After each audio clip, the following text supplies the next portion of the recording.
Magandang gabi kapatid kaibigan, linggo na naman ng gabi, naritong muli ang inyong kaibigan si Brother Albert na magbabahagi ng salita ng Diyos sa gabing ito. Ang topic ko sa gabing ito ay pinamagatan ko na what is the difference between a gift and reward? O sa Tagalog, ano ang pagkakaiba ng regalo sa gantimpala? Kapatid kaibigan, yan ang paksang ating tatalakayin sa gabing ito upang alamin ang pagkakaiba ng dalawa. But before I discuss the difference of two, let us define first the definition of gift and reward. And let us define first the gift. Ito po ang definition ng gift. Gift, a thing given willingly to someone without payment. No need to do anything, just to accept the gift to be yours. Freely given without cost. Yan po ang definition ng regalo. Ang reward naman po ay ito ang definition. Reward, a thing given in recognition of one's service, effort, or achievement. That's the difference of two. The gift is freely given, while reward must do an effort or achievement to receive a reward. Brother and friends, I would like to relate into a spiritual perspective these two words, just to let us know the contrast of gift and reward in God's point of view, and to know the significance of salvation and how we can have as human created by God. Brothers, friends, we don't want to force ourselves in doing good things, such as helping others in their needs, to go to church every Sunday, to give money to the beggar, and other related good things like this, in the belief that these things will be able to give us everlasting life. Kapatid kaibigan, kung ang pag-uusapan ay may kinalaman sa kaligtasan, hindi ito nagmula sa atin. Hindi dahil gumawa tayo ng mabuti para magkaroon ito. Dahil sa totoo lang, ang lahat ng gawa natin mabuti ay hindi naman talaga maituturing na mabuti sa paningin at pamantayan ng Diyos. At hindi po iyan galing sa sarili kong opinyon. Iyan po ay sinabi sa banal na kasulatan na kung saan ay mababasa sa Romans chapter 3 verse 10 up to 12 na ganito po ang sinabi. It is written, there is none righteous, no not one.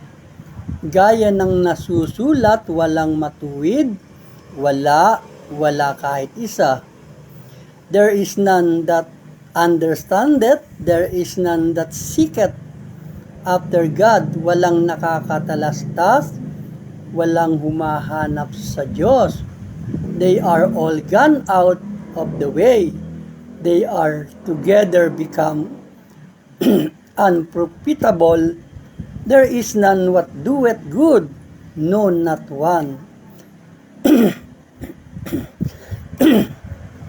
Maliwanag po kapatid kaibigan ang sinabi ng Biblia.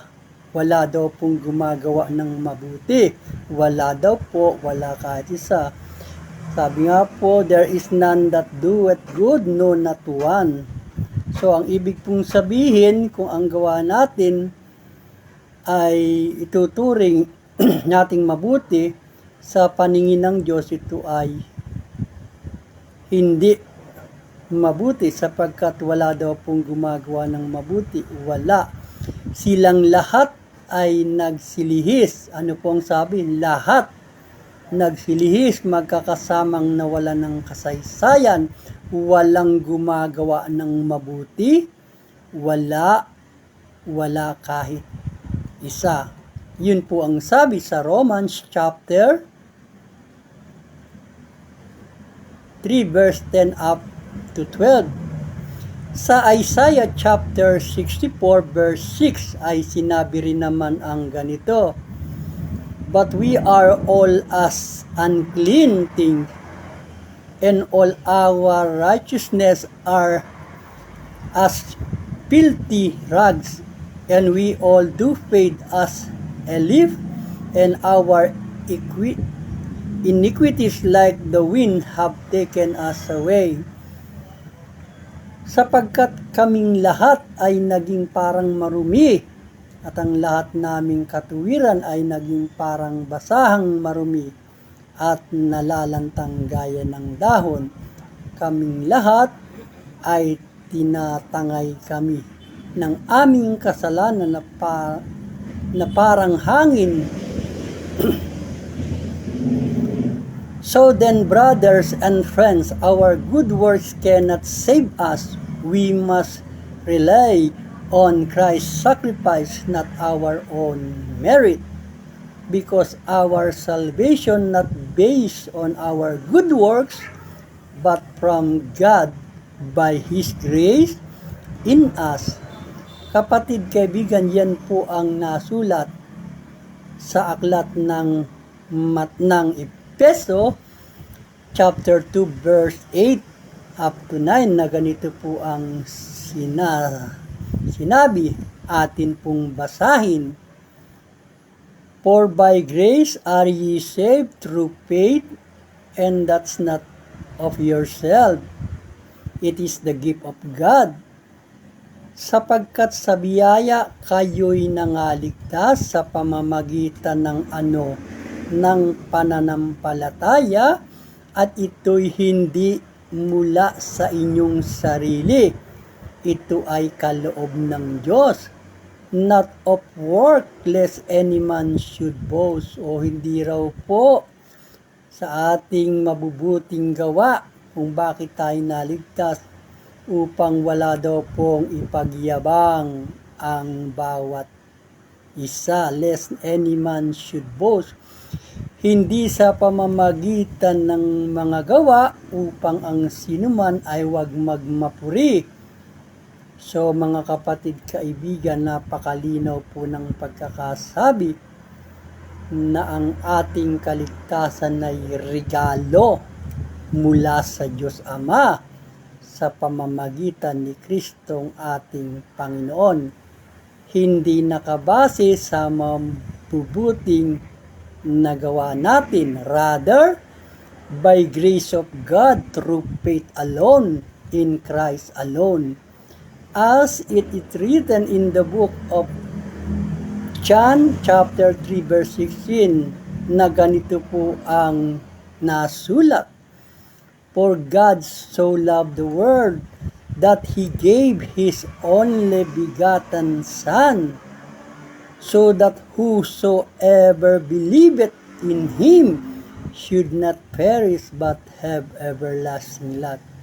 Sapagkat gayon na lamang ang pagsinta ng Diyos sa sanglibutan, na ibinigay niya ang kanyang bugtong na anak, upang ang sinuman sa kanya'y sumampalataya huwag mapahamak, kundi magkaroon ng buhay na walang hanggan. Kapatid, kaibigan, yan ang unang bahagi, ang tungkol sa regalo, na kung saan ay ating inuugnay kung paano magkakaroon ng kaligtasan ng tao. Kapatid, kaibigan, ang kaligtasan ay regalo ng Diyos sa sinumang tao na mananampalataya sa Kanya. Walang kaugnayan ito sa anumang kabutihang nagawa natin. Iyon po ang malinaw na tayo ay naligtas dahil sa awa at habag ng Diyos, Ayon po doon sa Efeso 2:8-9, wala pong kinalaman ang gawa nating mabuti kung ang pag-uusapan ay kaligtasan. Darako na tayo sa reward. Ayon sa ating binasa kanina lamang na ang reward ay ibinibigay bilang pagkilala sa isang service, effort, or achievement. So, dito po ay may gagawin ang tao. Kailangan niyang mag-effort para maka-achieve. In short, is not freely given. It is requiring an action to do an effort in doing anything good to get a reward. Ito po ang nangangailangan ng isang aksyon upang gumawa ng isang pagsisikap sa paggawa ng anumang mabuting bagay upang makakuha ng gantimpala. Kasi gantimpala po ito reward Hindi po ito regalo. Ang reward po ay pinagpapaguran para magkaroon ka nito. Isang gantimpala. So mga kapatid, kaibigan, naipaghambing na natin ang malaking pagkakaiba ng dalawa. Ang regalo ay libre, wala kang ginawa pero tumanggap ka. Ang reward naman, kailangan mayroon kang gawin mga bagay ng pagsisikap, pagsasakripisyo, at pagpupunyagi para makakuha at makatanggap ng gantimpala. Kapatid, kaibigan, ako ay magbibigay ng dalawang konkretong ilustrasyon na may kinalaman sa regalo at sa reward para mas lalo nating higit na maintindihan. Unang ilustrasyon, ang regalo sa taong makasalanan. Ang lahat ng tao ay makasalanan, totoo po yan, at yan po ay pinatotohanan sa Roma chapter 3 verse 10, 11 up to 12, sa Roma 3:23. Dahil ang lahat ng tao ay makasalanan, lahat ng tao ay manapa sa ilalim sa kapangyarihan ng kamatayan, dahil ang naging kabayaran ng kasalanan ng tao ay kamatayan. Yan po ang sinabi sa Roma 6:23. Pero ang Diyos ay pag-ibig, kaya ayaw niya ang tao ay mapahamak. Yan ay mababasa sa John 3:16 na binasa natin kanina lamang. Kapatid, kaibigan, pakatandaan mo, ang Diyos ang gumawa ng paraan para maligtas ang tao. Walang kinalaman ang mabuting gawa ng tao kung ang pag-uusapan ay may kinalaman sa kaligtasan. Si Kristo ang bumaba sa lupa para iligtas ang mga makasalanang tulad mo at tulad ko. At iyan ay natala sa 1 Timothy chapter 1 verse 15. Kapatid, kaibigan, hindi tayo ang umabot sa Diyos. Si Kristo ang bumaba para abutin tayong mga tao. Iyan ang totoo. Kaya ang kaligtasan natin ay regalo, buhat sa Diyos, sa sino mang taong handang tumanggap nito. At yan nga po ay natala sa Efeso 2:8-9. Kapatid, kaibigan, darako na tayo sa pangalawang ilustrasyon, ang reward. Ang taong masipag. Ang pangalawang ilustrasyon, ang reward sa taong masipag. Kapatid, kaibigan, pakatandaan mo, ang reward ay natatanggap lang ng taong nag-effort, gumawa ng mga bagay na nagdudulot ng kasiyahan, kapakinabangan para sa iba at sa sarili, maging ito man ay may kinalaman sa usaping material at spiritual na kapakinabangan ng tao. Kung mayroon siyang ginawa, subalit kung hindi naman siya nag-effort at wala siyang naging achievement, malamang wala siyang matatanggap na gantimpala. Kasi ang reward po ay pinagpapaguran. Hindi po kagaya ng kaligtasan, hindi po pinagpaguran. Regalo nga po eh. Yung pong pagtanggap ng gantimpala, pinagpapaguran po yun. Para makareceive ka at makatanggap ka ng reward kahit saan pong larangan ng buhay. Kahit sa material, kahit sa physical, even in spiritual. Kapatid kaibigan, yan ang ating tinalakay sa gabing ito, ang pagpapakita ng kaibahan ng regalo sa gantimpala. Sana kapatid kaibigan nakatulong sa iyo ang paksang ito na malaman ang kaibahan ng dalawa, ang regalo at gantimpala. Kapatid kaibigan, sa akin pansamantalang pagtatapos sa pagtalakay sa gabing ito, gusto ko lang mag-iwan ng dalawang mahalagang tanong. Would you like to have eternal life with Christ? Gusto mo bang magkaroon ng buhay na walang hanggang kasama si Kristo? Yan po ang unang katanungan.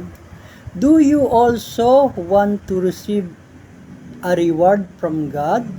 Gusto mo rin bang tumanggap ng gantimpala mula sa Diyos? Kung ang sagot mo sa dalawang tanong ay oo, do this the following step. Gawin mo ang mga sumusunod na hakbang. Una, magsisis sa mga kasalanan, magbalik loob sa Diyos sa pamamagitan ng maikli at sinserong panalangin ng pagsisisi kasabay ng pagsampalataya at pagtanggap kay Kristo bilang regalo sa iyo ng Diyos para sa kaligtasan mo. Pangalawa, kung gusto mo namang makatanggap ng gantimpala, gumawa ka ng mabubuting bagay na magbibigay kaluguran sa Diyos at sa tao. Ipangaral mo, ibahagi ang ebanghelyo, ang salita ng Diyos sa ikaliligtas ng marami, na kung saan ito ang gusto ng Diyos. Kung maaari, lahat ay maligtas at walang sinuman ang mapahamak. Yan po ay natala sa 2 Peter chapter 3 verse 9. The Lord is slack concerning His promises, as some men count slackness, but is long-suffering to us, ward nothing willing that any should perish, but that all should come to repentance. Hindi mapagpaliban ang Panginoon tungkol sa kanyang pangako na gaya ng pagpapalibang ipinagpapalagay ng iba, kundi mapagpahinuhod sa inyo na hindi niya ibig na sinuman ay mapahamak, kundi ang lahat ay magsisi. Kapatid, kaibigan, sa banal na kasulatan ay may iba't ibang uri ng reward. Reward of faithful work. Yan po ay sinusuportahan sa 1 Corinthians chapter 3 verse 8. Ngayon, ang nagtatanim at ang nagdidilig ay iisa, ngunit ang bawat isa ay tatanggap ng kanyang sariling gantimpala ayon sa kanyang sariling pagpapagal. Yun po ang sabi. Sa 1 Corinthians chapter 3 verse 14, kung ang gawa ng sinuman ay manatili, na kanyang itinayo sa ibabaw niyaon, siya'y tatanggap ng gantimpala.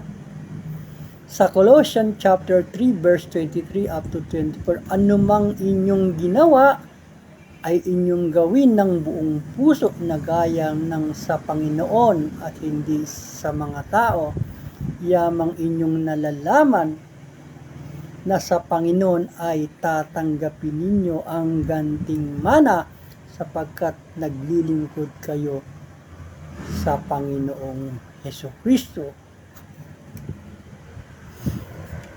Reward of perseverance, yan po yung pangalawang uri ng reward of perseverance and love. Yan po ay sinisuportahan ng aklat ng James chapter 1 verse 12. Mapalad ang taong nagtitiis ng tukso, sapagkat pagkasubok sa kanya siya'y tatanggap ng putong ng buhay na ipinangako ng Panginoon sa mga nagsisiibig sa Kanya. Sa Hebreo chapter 11:6 ay ganito naman ang sinabi, at kung walang pananampalataya, hindi maaaring maging kalugod-lugod sa Kanya, sapagkat ang lumalapit sa Diyos ay dapat sumampalatayang may Diyos, at siya ang tagapagbigay ganti sa mga sa kaniya'y nagsisihanap. Kapatid kaibigan, gawin mo ang mga bagay na nabanggit sa mga talata for God's glory and honor, dahil ang anumang gawa ng sakripisyo at pagpapagal ay may nakalaang gantimpala mula sa Diyos. Salamat kapatid sa maikling oras ng pagsama sa akin sa gabing ito sa pagtalakay sa paksang pinamagatan ko na ano ang pagkakaiba ng regalo sa gantimpala. Ingatan tayo ng Panginoon. Sa gabing ito sa ating pansamantalang pagtulog, upang bigyang kapahingan ang pagod na lupang katawan sa maghapon ng paggawa. Hanggang sa muli sa kalooban ng Panginoon, ako ay tatalakay muli ng panibagong topic, at ang aking pong topic sa buong buwan ng Disyembre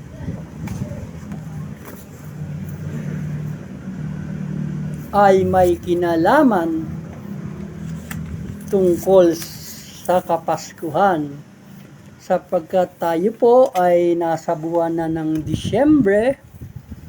Ang aking pong mga susunod na tatalakayin sa buong buwan ng Disyembre ay may kinalaman sa paggunita ng kapanganakan ng ating Panginoong Hesukristo. At ito po ay may 4. At ang pagkakasunod-sunod po ay ito. Ang pusikit na paglalarawan ng unang Pasko. Yan po yung unang pamagat na tatalakayin. Ang pangalawa naman po, ang nag-ibang anyo ng Pasko. Yan po yung pangalawang topic na tatalakayin sa December. Ang pangatlo, ang mga regalong dala ng Pasko sa ating mga tao. At ang pang-4 at magiging panghuling topic, ang mga manifestasyon ng pag-ibig ng Diyos. Ang dahilan kung bakit may Pasko. Kapatid, kaibigan, yan po yung 4 nating tatalakayin sa pagkakasunod-sunod sa buong buwan ng Disyembre. Salamat sa pagsama sa akin sa pagtalakay ng paksang ito. Hanggang sa muli, magandang gabi.